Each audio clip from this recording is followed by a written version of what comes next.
TV सत्यमेव व्रतम। आज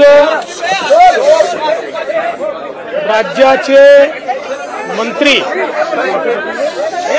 श्री धनंजय मुंडे यांनी माझ्याकडे आपला राजीनामा दिलेला आहे।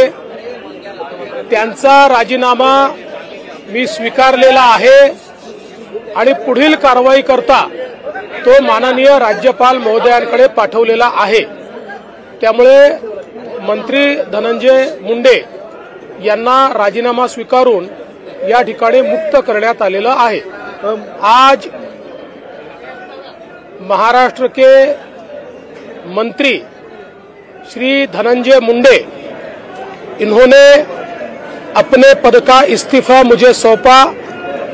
मैंने ये इस्तीफा स्वीकृत किया है और अगली कार्रवाई के लिए मैंने ये इस्तीफा राज्यपाल जी के पास भेज दिया है।